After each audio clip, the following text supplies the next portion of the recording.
Kita sudah membahas tentang sakit itu berkorelasi dengan kolbun, dengan hati dan pikiran. Dalam tinjauan psikologi Islam, ini bagian dari ilmu pengetahuan medis yang merujuk pada tuntunan di dalam agama, khususnya di Al-Quran.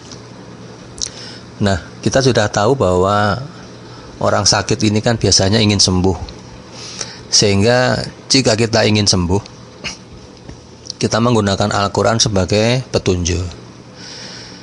Jika kita sudah paham bahwa organ-organ tubuh itu memiliki fungsi-fungsi, maka kita tinggal belajar bagaimana mengetahui fungsi organ yang sakit tersebut. Misalnya kepala atau otak, itu kan sebetulnya tempat untuk berpikir. Jadi otak secara fisik, itu secara psikologi Islam adalah tempat untuk berpikir. Tentu bisa menjadi penyakit atau sakit ini kan karena adanya kesalahan dalam berpikir. Berpikir yang salah dari otak ini apa? Umpamanya di dalam Al-Quran disebutkan tentang prasangka buruk atau suudzon. Nah, ini yang harus disadari bahwa fungsi organ otak untuk berpikir yang baik, bermanfaat, oleh sebagian manusia digunakan untuk berprasangka buruk, sehingga menyalahi ketentuan dan ketetapan yang telah ditentukan oleh Sang Pencipta, yaitu Allah Subhanahu wa Ta'ala. Namun demikian, jika kita terlanjur mengalami satu kesalahan seperti itu dan sakit, di dalam Al-Quran juga sudah diberi petunjuk bagaimana cara-caranya untuk bisa sembuh. Kajian yang bisa saya sampaikan di sini, yang pertama adalah menyadari dulu bahwa sakit yang kita derita itu atas perilaku kita, hati pikiran kita yang keliru terhadap fungsi organ tubuh yang sakit. Sehingga kita mencoba untuk merenung perilaku seperti apa yang membuat kita sehari-hari ini menjadi salah terhadap lingkungan sekeliling, mengacu pada organ yang sakit. Misalnya tadi tentang otak, fungsi otak. Nah, kalau kita sudah menyadari, oh iya, saya memang salah, saya sering melakukan hal-hal yang seperti itu gitu ya.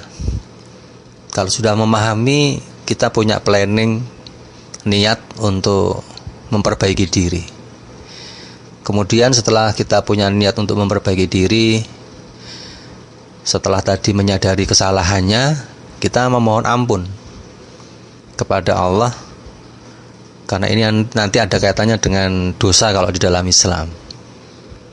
Kalau cuman ingin sembuh, ya menyadari saja bahwa ini salah, kemudian nanti tidak akan mengulang kembali, itu nanti untuk sembuh insya Allah sudah bisa sembuh. Tapi karena Islam itu mengajarkan tentang keselamatan akhirat juga, maka harus dengan memohon ampunan atau bertaubat, sehingga nanti mendapatkan dua perkara, yaitu keselamatan dunia dan akhirat. Demikian pula dengan organ-organ tubuh yang lain. Kita belajar mengetahui fungsi-fungsinya, menggunakan cara yang sama, yaitu menyadari kesalahan, kemudian punya rencana berniat untuk tidak melakukan kembali, berdoa kepada Allah mohon ampun dengan sungguh-sungguh. Insya Allah secara medis prosesnya akan kembali ke semula, ke fitrah, di mana fitrah dari organ tubuh itu sudah ditentukan baik. Maka nanti orang yang menyadari dan mau memperbaiki diri itu, proses fisiknya juga akan mengikuti seiring dengan sunatullahnya organ-organ tersebut. Sel-sel akan kembali normal, sistem metabolisme hormon juga akan kembali normal mengikuti sunatullah atau ketentuan fisik. Dan itu membutuhkan waktu beberapa hari, mungkin bulan. Kalau penyakitnya sudah sangat parah ya mungkin bisa tahun, beberapa tahun maksudnya. Namun insya Allah tetap ada kesembuhan. Di samping dalam ajaran Islam itu ada pengampunan dosa dari memohon ampun tadi. Ini semua ada di dalam Al-Quran sebagai petunjuk.